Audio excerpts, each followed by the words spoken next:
ZEE5 app download करें और देखें पूरे एपिसोड बिल्कुल फ्री।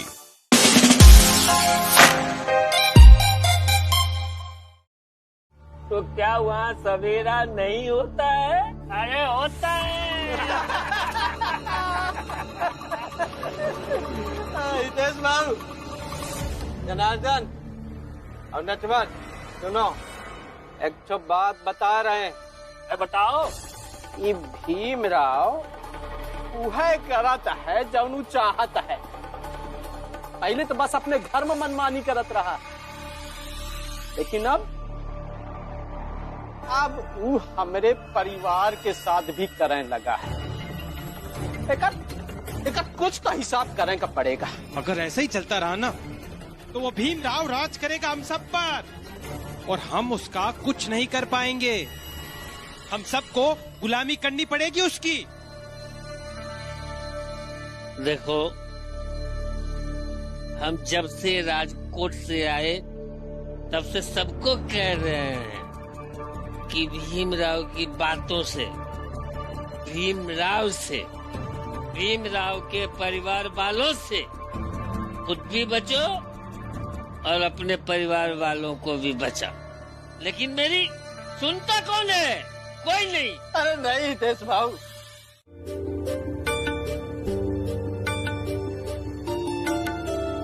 उठिए सब लोग,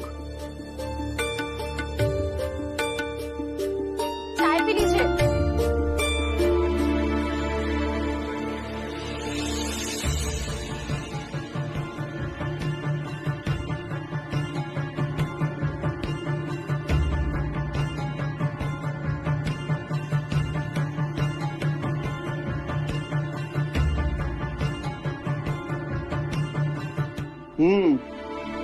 अक्कल ठिकाने आ गई।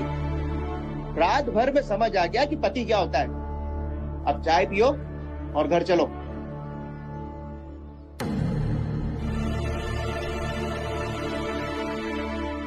भाइयों, ये छोटी जाति की औरतें सब भाग ही लगता है, बस यही दिखाई दे रही हैं। ये हमारी पत्नियां बनी ही इसलिए हैं कि हमारी सेवा कर सकें, हमारी आज्ञा का पालन करें, हमारे बच्चों को संभालें। इसलिए नहीं कि हमारा विरोध करें, क्रांति करें और ये धरना करें। पी लीजिए, आराम से पीजिए, क्योंकि ये ना हमारे हाथों की आखिरी चाय है। और हम जा रहे हैं। कहाँ? हमेशा हमेशा के लिए अपने मायके जा रहे हैं।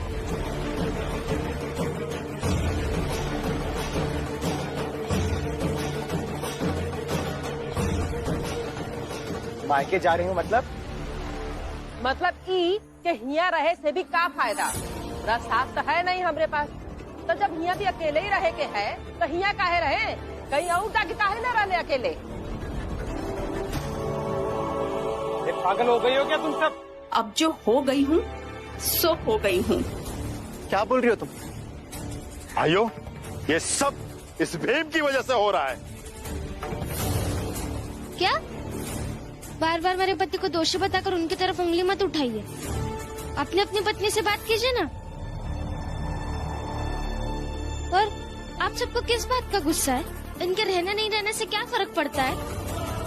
हमने आप लोगों के लिए चाय नाश्ता मंगवाया है, बस अभी थोड़ी देर में आ रहा है। आप सबको तो इनके यहाँ से चाय नाश्ता पानी मिल रहा है, फिर क्या जरूरत है आपके जीवन में औरतों की?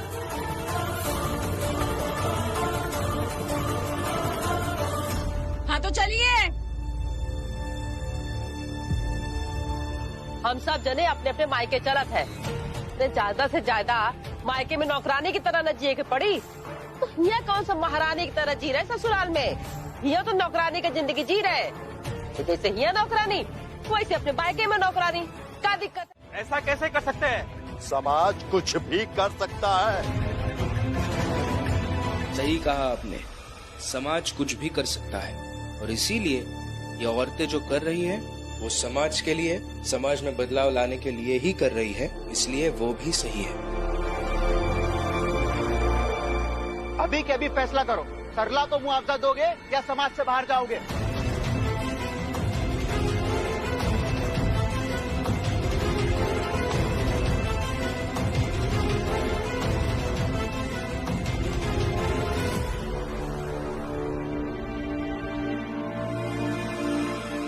दे देते हैं मुआवजा। वैसे भी समाज से बाहर कैसे रहेंगे? हाँ, दे ही देते हैं।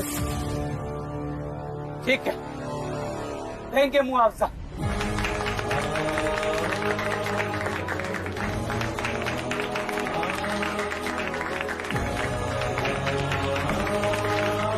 ए सरला, तू यहीं रुक, तेरा मुआवजा हम लेकर आते हैं। चलो जी।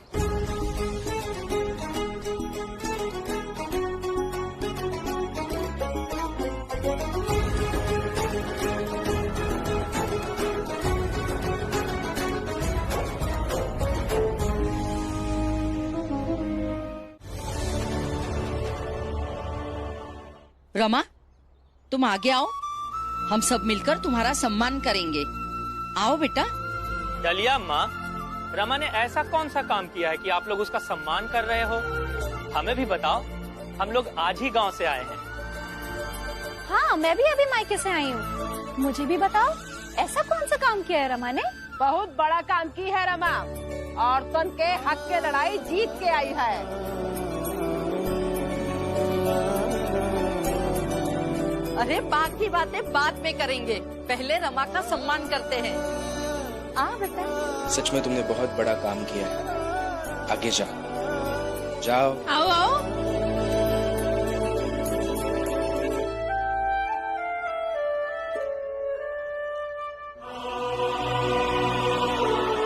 रमा, बेटी इधर।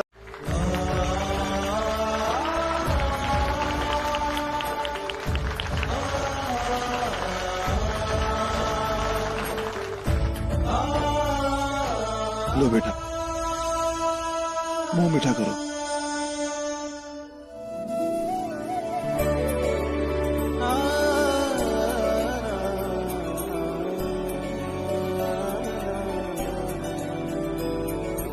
अच्छी बनी है। अरे मुझे क्यों?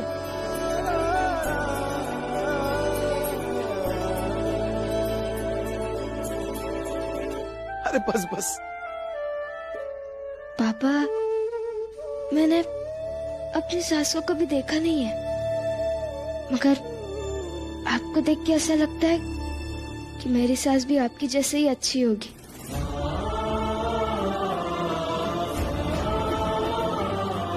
हम सबसे भी बहुत अच्छी।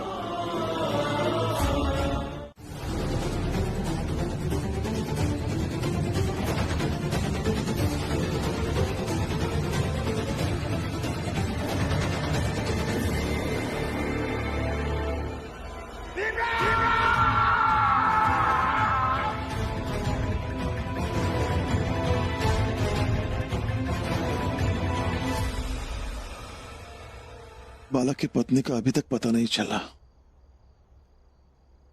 मैंने बाला से पूछा तो उसने कोई जवाब नहीं दिया। मैं भी शाम को बाला भैया के मोहल्ले में गई थी, तो वहाँ के लोगों ने कहा कि बाला भैया तो आते जाते रहता है, मगर दीदी का पता नहीं। लेकिन रमा, पता तो चलना चाहिए ना कि बाला की पत्नी कहाँ है। वाह वाह दामाद जी।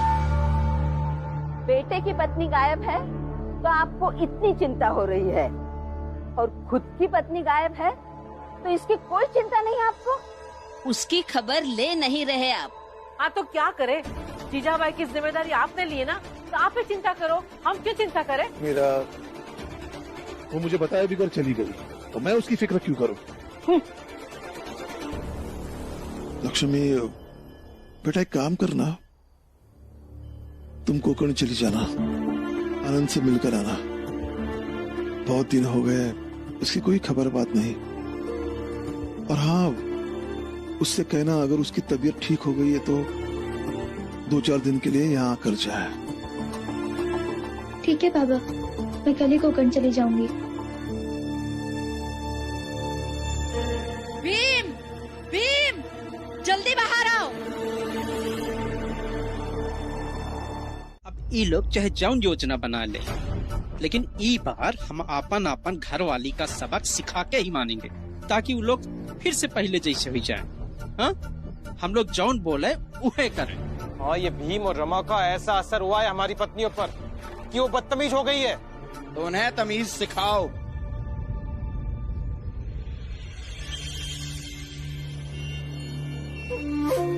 तुम सबको अपने मर्द होने का एहसास हो गया है ना अब? हाँ? तो बस अब वो अपने आप औकात में आ जाएंगी। वो कैसे? देखो, मर्द होना सूरज की तरह है और ये भीम रमा राम जी की नौटंकी बादलों की तरह। अब तुम लोग ही बताओ, बादल कभी सूरज की चमक को ढक पाते हैं? देखो, मालिक ने कितनी अच्छी तरह से समझाया और सब समझ भी गए, है कि नहीं? बस ऐसे ही मर्दों की तरह अपने पत्नियों को काबू में रखो, क्योंकि जीत हमेशा मर्दों की होनी चाहिए, है ना मालिक? बिल्कुल।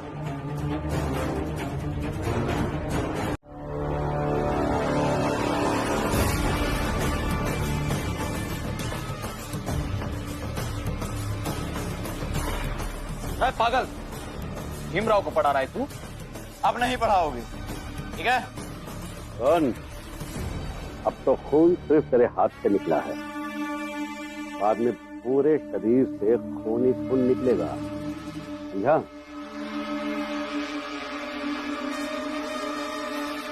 भीमराव, भीमराव,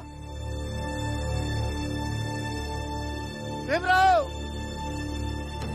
भीमराव। गुरुजी, ये तो गुरुजी की आवाज है।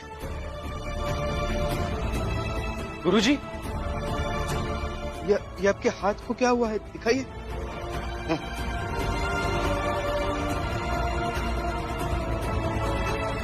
तुम कॉपी किताब निकालो, पढ़ाई करो। क्या? हाँ, पढ़ाई करूंगा गुरुजी, लेकिन पहले बताइए तो सही, ये लगा कैसे? आप घायल हैं, आप ऐसा क्यों कह रहे हैं? देखो, गुरु की आज्ञा की अवहेलना नहीं होनी चाहिए। निकालो कॉपी पेंसिल, निकालो, पढ़ाई शुरू करो। हाँ।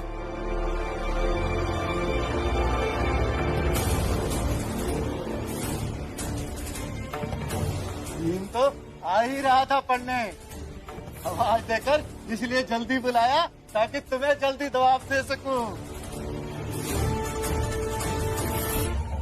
खूब जानता हूँ तुम्हारे बारे में, खूब सुना है मैंने भीम को छुट कराया, धमकाया, लेकिन भीम पर कोई फर्क नहीं पड़ा। जब मेरे शिष्य पर कोई फर्क नहीं पड़ा तो गुरु पर कैसे पड़ेगा? तुम निकालो, निकालो कॉपी किताब, लिखो, लिखो। समाज की सबसे बड़ी धरोहर है उसमें रहने वाले लोगों का सभ्य होना। जिस समाज में सभ्य लोग नहीं रहते ना, उसका पतन निश्चित है। क्या क्या कहा? हम सभ्य नहीं हैं? हाँ पगले?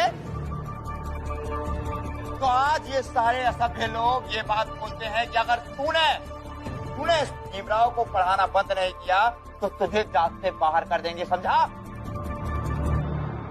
तुमने जो करना है कर लो। तुझे शायद मतलब समझ में नहीं आया ना? मतलब ये कि अगर तू पैसे लेकर ये भजिया खाने भी निकला ना तो तुझे भजिया मिलेगा और ना ही भीख, समझा?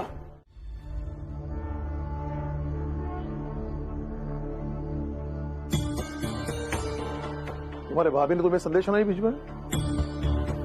मैंने उनसे कहा था अगर तुम्हें शांति चाहिए तो मायके में ही रहो। जब पति को कुछ बताना ही नहीं है उसके पास क्यों आई हो?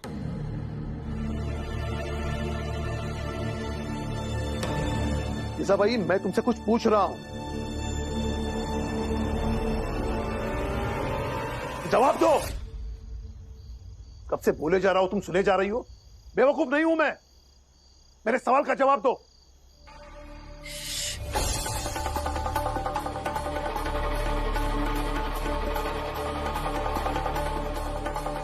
अभी जब मैं मेरे मायके गई थी ना, वहाँ एक बहुत बड़े ज्योतिष मिले मुझे, बहुत पहुंचे हुए।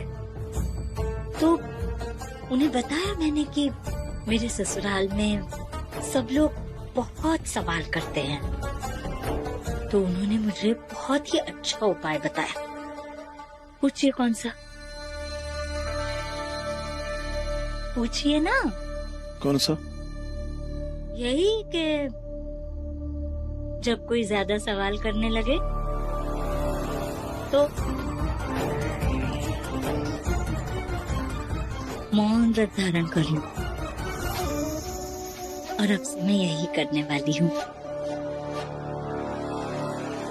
अच्छा, मतलब तुम कुछ भी कहो, कुछ भी करो, तुमसे कोई सवाल पूछे तो उसका जवाब ना दो, ऐसा नहीं चलेगा। मैं चलने नहीं दूंगा।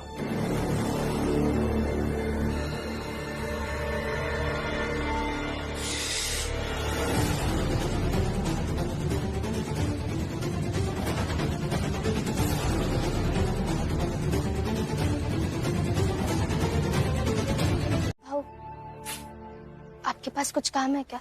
नहीं, कोई काम नहीं है। रमा भाई, कितने निर्दयी लोग हैं। कोई बात नहीं, मैं देता हूं तुम्हें काम रमा भाई। अरे भूल गई क्या? तुम्हारे पति को भी काम दिया था ना। एहसान भूल जाते हैं ये। अच्छा चलो ठीक है, जितना ये व्यक्ति आज के काम का पैसा तुम्हें देता, उससे दुगना पैसा दूंगा मैं तुम्हें। सिर्फ आज का काम है, बोलो करोगी?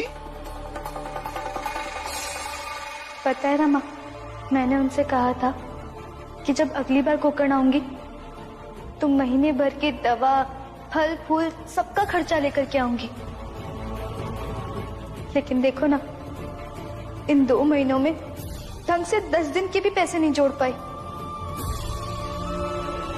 कोई बात नहीं दीदी, आप इन पैसों को तो लेकर जाइए, कुछ ना कुछ तो होगा ही। रमा, हम गरीब लोग हैं, हमारे पास सिर्फ एक उम्मीद होती है कि कुछ ना कुछ हो जाएगा। और ज्यादातर हमारा जीवन इसी अभाव में बीतता है, और फिर यही अभाव हमारी आदत बन जाती है। मुझे पता था ये मेरे यहाँ काम नहीं करेगी, क्योंकि घमंडी है ये। हाँ, लेकिन जब भाषण देना होता है तब बोलेगी कि सारा काम एक जैसा होता है, कोई भी काम बड़ा, कोई भी काम छोटा नहीं होता। लेकिन जब काम करने का मौका आता है तब ये पलट जाती है। ये कुछ नहीं हो सकता, तुम लोग गरीब पे गरीब ही रहोगे। मत करो काम। मुझे क्या है, मुझे तो दूसरा मजदूर मिल जाएगा। चलो। मैं करूंगी काम। क्या काम है और कहाँ करना है बता दीजिए। ठीक है चलो, लेकिन एक शर्त है। मालिक की शर्त तो माननी पड़ेगी ना रमा भाई। हाँ, शर्त बताइए। बस यही शर्त है कि अपने पति भीमराव को भी साथ मिलाना। अरे घबराओ मत, उसे भी दुगना पैसा दूंगा, ठीक है? चलो। क्या दुगना पैसा? हाँ।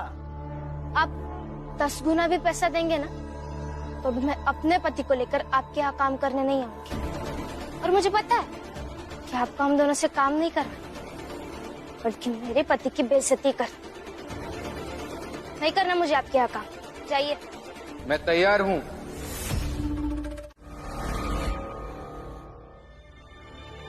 हम दोनों आएंगे आपके साथ, काम करेंगे। आज वैसे भी रविवार है, कॉलेज जाना नहीं है, वकील साहब भी बाहर गए हैं तो ऑफिस भी नहीं जाना है। क्या कह रहे हैं आप? मैंने कहा ना आप काम नहीं करेंगे। तुम्हारा जो कारण है इनके यहाँ काम करने का, मेरा भी वही कारण है। मैंने तुम्हारी और भाभी की बात सुन ली थी। इसी बात की तो लड़ाई लड़ रहे हैं, ताकि हम भी इस अभाव से बाहर निकल सके।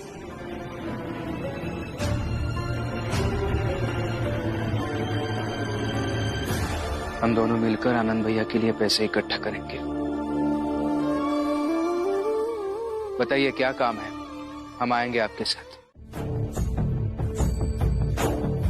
जीजाबाई, मुझे तो पहले से ही पता था कि तुम कोई न कोई योजना जरूर बना रही होगी, और उस योजना में मैं तो शामिल हूँ ही। अब बाकी लोग जो नहीं शामिल हैं, उनको भी शामिल होने के लिए तैयार कर लूंगा। आपका एहसान हम कभी नहीं भूलेंगे। वो तो ठीक है, लेकिन जीजाबाई, अभी जो तुम कुछ पैसे बांट रही थी उन लोगों को, अगर कुछ बचा हो और मुझे भी दे दोगी तो मैं भी तुम्हारा एहसान जिंदगी भर नहीं भूलूंगा।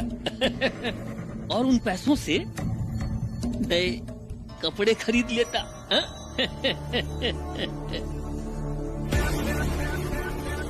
हितेश भाऊ, आप तो हमेशा से हमारे समर्थक रहे हैं, आपको कैसे वंचित रख सकते हैं? लीजिए, नए कपड़े खरीद लीजिए। अभी जो बोला हूँ वो करो। तुम फुलिया को देख करके जोर से पेट में दर्द होने का नाटक करो। जा जा जा जा जा जा जा।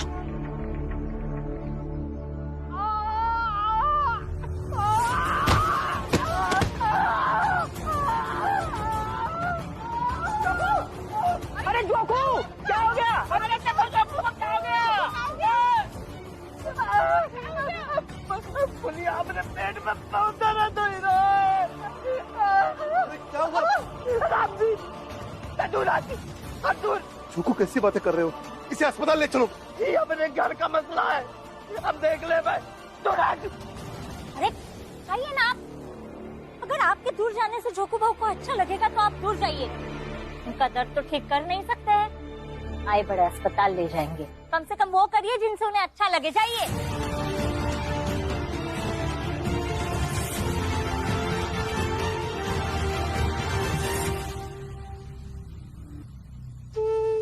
भैया, जब से जीजाबाई मैके से आई है, उसके रंग ढंग कुछ बदल से गए हैं।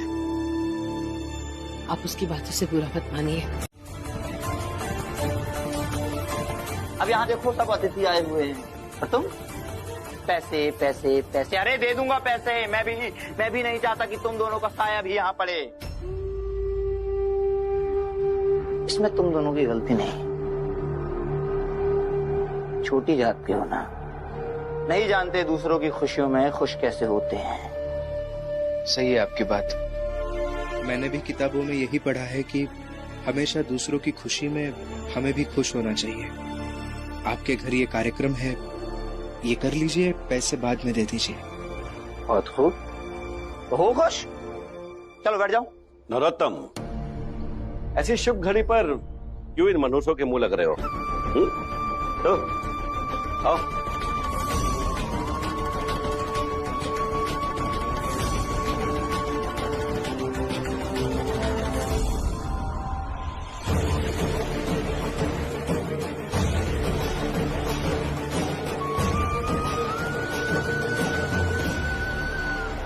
आप लोगों को बहुत बहुत बधाई हो। नरोत्तम, रेशम सेठ कहाँ है? दरअसल काका को कुछ काम आ गया था, इसलिए वो बाहर गए।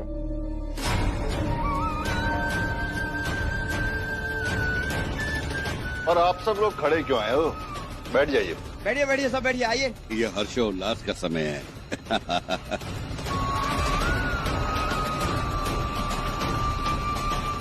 पापा, मैं कुछ नहीं सुनने वाला हूँ।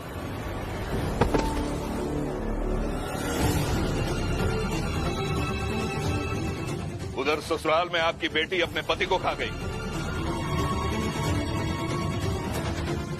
देवर पर डोरे डाल रही है, और यहाँ खुद शादी की सालगिरह मना रहे हैं।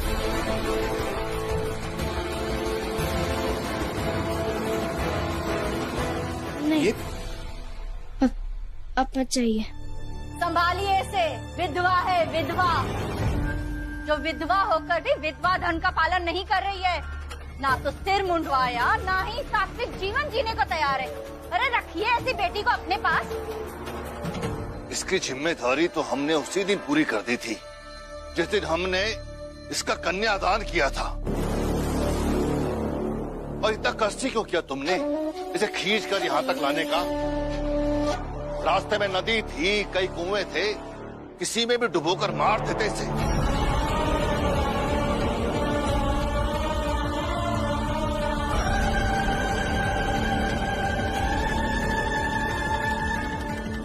मुझे मरना नहीं है, मुझे जीना है। हम भी सुनना चाहते हैं कि आखिर इसके दिल में क्या है। हाँ बोलो, क्या बोलना चाहते हो तुम? देखिए मुझे बस इतना लगता है। रुको रुको रुको, थोड़ा सब्र करो। वो क्या है, मैं थोड़ा ऊंचा सुनता हूँ। जब तुम्हारे पास आ जाऊंगा ना तब सुनाना।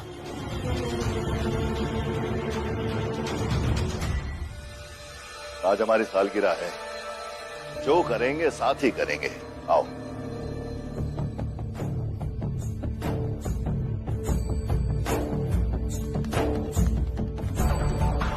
हाँ अब बोलो, कहना क्या चाहते हो तुम? देखिए, आपके समाज में रहने वाली विधवा औरतों के लिए जीवन जीना रोज मरने के बराबर होता है।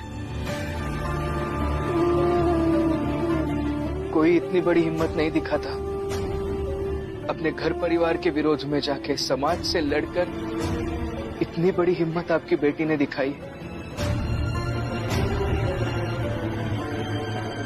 और फिर उनका हाथ थामने के लिए ये भी है उनके साथ।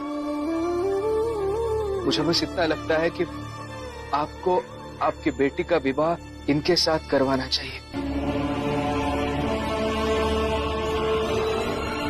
हाँ, और फिर आप ये भी तो सोचिए कि आपकी शादी के सालगिरह के दिन ये अवसर आया है कि आप अपनी बेटी को सारी खुशियां दोबारा दे सकते हैं। मैं खुश रखूंगा इसे।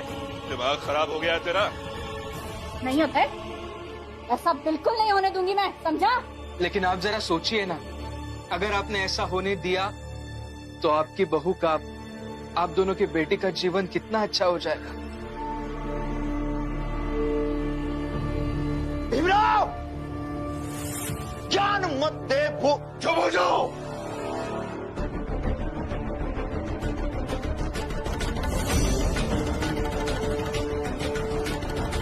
बात कान खोलकर सुन लो, तुम उनके बीच नहीं जाओगे, वो उनके घर का मसला है। देखिए बाबा, मैं आपकी चिंता समझता हूँ, लेकिन नरोत्तम जोशी की बहन निर्मला। सिर्फ नरोत्तम जोशी की बहन क्यों?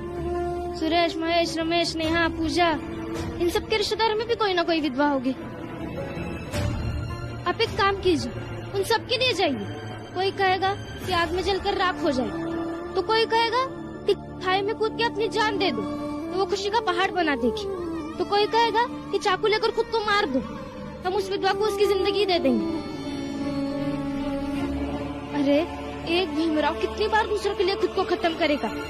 और क्यों करेगा? उतना ही करेगा ना जितना संभव हो। बेटा, चलाने के लिए आग का जिंदा रहना भी जरूरी है, और तुम एक आग हो जो समाज की कुरीतियों को जलाओगे, लेकिन खुद को बुझने ना देना यह भी तुम्हारी जिम्मेदारी है। और इस बात को तुम अच्छी तरह से समझ लो, पूरी दुनिया को तुम अकेले नहीं सुधार पाओगे, ना ही संभाल पाओगे, लेकिन बस तुम उनकी मदद करने नहीं चाहोगे, ये मेरी आज्ञा है।